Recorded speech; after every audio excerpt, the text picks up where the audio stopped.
जय श्री राधे। पूज्य श्री सद्गुरुदेव भगवान के चरणों में प्रणाम। पूज्य श्री चक्र जी का जीवन चरित्र।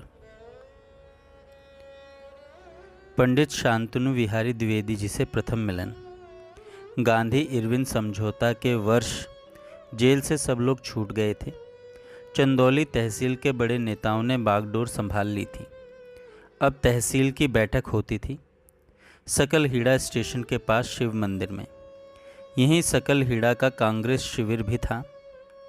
इस बैठक में बलुआ शिविर से सुदर्शन जी आते थे, क्योंकि जूड़ा शिविर गंगा किनारे बलुआ बाजार के पास वामन बाबा नाम के साधु की कुटिया में आ गया था। इसमें वामन बाबा तो थे नहीं, अतः कुटिया में अकेले सुदर्शन जी ही रहते थे। थानापुर शिविर की ओर से महराई गांव के पंडित शांतनु विहारी द्विवेदी जी आते थे। यद्यपि पंडित शांतनु विहारी द्विवेदी जी स्वतंत्रता आंदोलन में सक्रिय भाग लेने वालों में नहीं थे, न कभी जेल गए थे। द्विवेदी जी इस बड़े क्षेत्र के बहुत से लोगों के कुल गुरु थे। उनके पिता पितामह की शिष्य परंपरा 40-50 गांवों तक फैली थी। बैठक में सुदर्शन जी का पंडित शांतनु विहारी द्विवेदी जी से परिचय होने के साथ घनिष्ठता प्रगाढ़ मैत्री में परिवर्तित हो गई। दोनों परस्पर सत्संग करते एवं शास्त्र चर्चा करते। दोनों ही परमार्थ पथ के पथिक, आध्यात्म के जिज्ञासु थे। साधनहीन सुदर्शन जी आध्यात्म चर्चा और सत्संग के अनन्य अनुरागी थे, और द्विवेदी जी काशी रहकर शास्त्र अध्ययन जमकर कर चुके थे। इन्हें पंडित शांतनु विहारी द्विवेदी जी से अनेक धर्म ग्रंथ पढ़ने को सुलभ ही नहीं होते, अपितु नई नई उच्च कोटि की साधना, वेदांत, भक्त और भगवत चरित्र भी श्रवण करने को मिलते। सुदर्शन जी को लगता मानो अब तक वे अंधेरे में व्यर्थ ही हाथ पांव मारते रहे, अब जैसे सहसा ही अपना गंतव्य प्राप्त हो गया।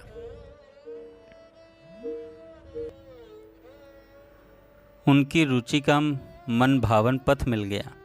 उनका प्यासा हृदय आतुरतापूर्वक पंडित द्विवेदी जी से प्राप्त दिव्य ज्ञान और भगवत भक्त चरित्रों को अपने में समाहित करता जा रहा था। एक दिन द्विवेदी जी एक पुस्तक लेकर आए। इसमें F.J. अलेक्जेंडर की पुस्तक in the hour of meditation का हिंदी अनुवाद द्विवेदी जी ने अपनी भाषा में किया था। उनके मित्र ठाकुर झगरू सिंह कानूनगो को बोलकर लिखवाया था। इस कॉपी का हिंदी नाम था ध्यान के समय। कई वर्ष कॉपी को ध्यान के समय के नाम से सुदर्शन जी ने आगे चलकर सुदर्शन सिंह चक्र हो गए। रामवन सतना से प्रकाशित कराई। इसका दूसरा संस्करण पंडित द्विवेदी जी ने संन्यास ग्रहण के पश्चात, जब वे स्वामी अखंडानंद सरस्वती जी हो गए, तब प्रकाशित कराई। इसी बीच भाई समरू की बीमारी का समाचार पाकर सुदर्शन जी भेलहटा आए। उन्होंने देखा समरू को जलोदर हो गया है, अतः उसे वाराणसी ले आए और प्राकृतिक चिकित्सालय में भर्ती करा दिया। 10 दिन पश्चात ही अति आवश्यक कार्य से सुदर्शन जी को नागपुर जाना पड़ा। जाने के 2-4 दिन पहले उन्होंने हिंगुतरगढ़ धर्मदेव सिंह को समाचार भेज दिया कि उनके लौटने तक वाराणसी आकर भाई की सास संभाल कर ले। जब ये समाचार उनके पास पहुंचा, उस समय धर्मदेव सिंह के पास एक अन्य व्यक्ति भी बैठा था, जो अपने को सूर्यवंशी और रामकिशोर सिंह एवं सुदर्शन जी का संबंधी बताता था। इसी गांव में इनका घर धर्मदेव सिंह के घर से कुछ दूर था, अतः सुदर्शन जी तो इनसे कभी मिले भी नहीं थे। इस समाचार को सुनकर उस व्यक्ति ने धर्मदेव सिंह से कहा, आप क्यों जाएंगे? ये तो हमारे अपने ही हैं। मैं वाराणसी चला जाता हूँ। धर्मदेव सिंह ने भी आश्वस्त होकर कह दिया, ठीक है भैया, आज आप पहुँचिए, मैं परसों अवश्य आ जाऊँगा।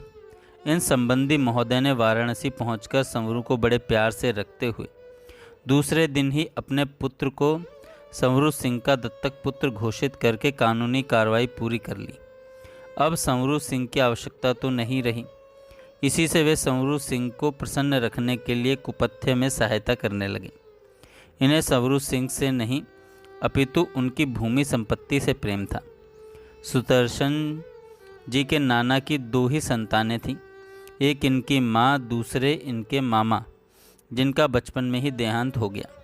इनके नाना के एक भाई और थे जो हिंगतुरगढ़ में बस गए थे। इनके नाना और मामा दोनों का देहांत हो गया तो इनके नानी तुर्कवलिया से हिंगुत्तरगढ़ अपने देवर के पुत्रों के पास चली आईं। इन छोटे नाना के 2 पुत्र थे, जिनमें ज्येष्ठ का नाम धर्मदेव सिंह था। सुदर्शन जी अपनी माँ और भाई के साथ जब भी ननिहाल जाते तो इन्हीं धर्मदेव सिंह के घर रहते।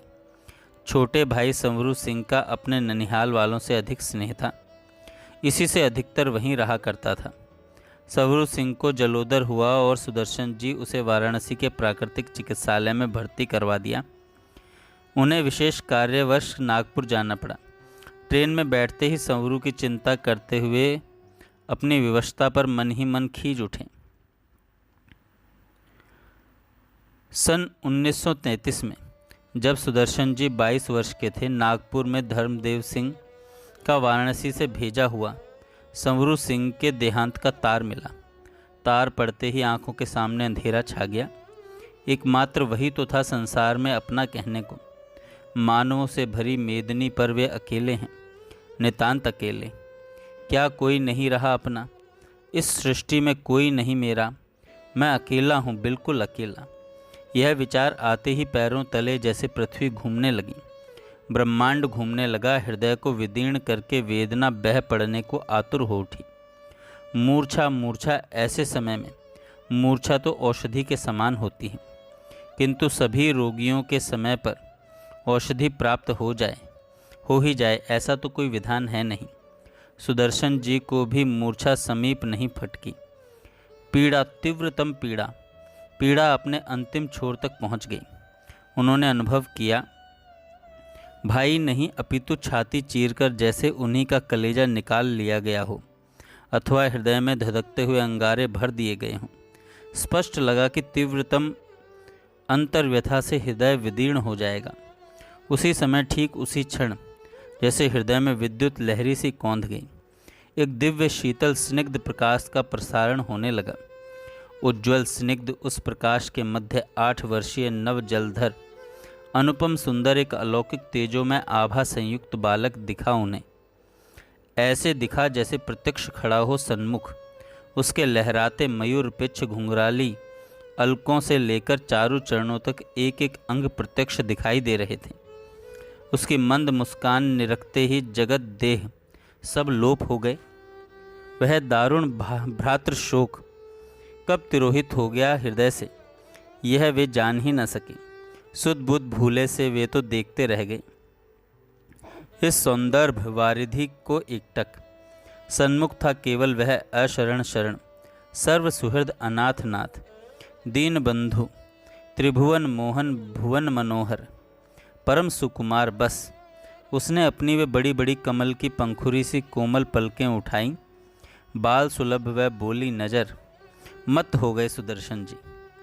उसने अपना दक्षिण कर पल्लव उठाया, सुदर्शन का वाम स्कंद स्पर्श करके मधुर स्वर में बोला, दादा मैं तेरा छोटा भाई नहीं हूँ। वह मुस्कुरा दिया धीरे से। क्या कहें सुदर्शन जी, क्या करें वह? कहिए तो जैसे किसी उन्मत्त को भांग या सुरा पिला दी जाए, नशा चढ़ रहा हो, या फिर कहिए गूंगे को गुड़ स्वाद। नहीं नहीं नहीं, बताने जैसा कुछ है ही नहीं। शब्द भाषा सब बोने हैं। बात सच है, पर हमें तो इन्हीं से काम चलाना है। तब फिर एक ही वाक्य से कुछ इंगित किया जा सकता है, अनिर्वाच्य। इसके अतिरिक्त कोई उपाय जो नहीं है। और वह शोक, क्या आपने कभी सूर्य के सन्मुख अंधकार को खड़े देखा है? नहीं ना। फिर आनंद घन के सन्मुख शोक अपना अस्तित्व कैसे बचा पाएगा? वह तो सदा सर्वदा को समाप्त ही हो गया। अब कहिए तो सुदर्शन जी ने कौन सा तप, यज्ञ अथवा साधना की थी सर्वोच्च तत्व को पाने के लिए? वह क्या साधन, ध्यान तप से पाया जा सकता है? नहीं रे, यह सब तो मन को निर्मल करने के साधन हैं। वह तो ढूंढता फिरता है सहज स्नेह, सरल स्वच्छ मन का आसन, जिस पर आराम से निज गेह मानकर सुख से बैठा जा सके। आसन मिल जाए बस, फिर नहीं देखता कि उसे नौकर बनना पड़ेगा या मालिक।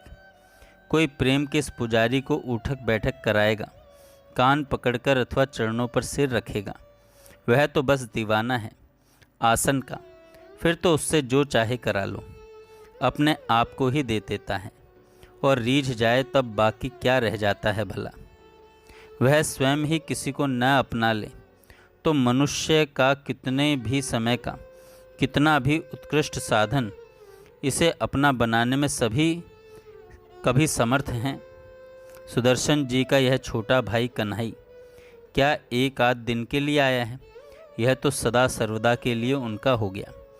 दादा दादा करते सदा उनके आगे पीछे घूमने वाला, पल पल उनका मुख देखता, उनकी इच्छा जानकर पूरी करने को तत्पर, उनका यह नन्हा सुकुमार हंसता मुस्कुराता नन्हा सा सुकुमार भाई कन्हई।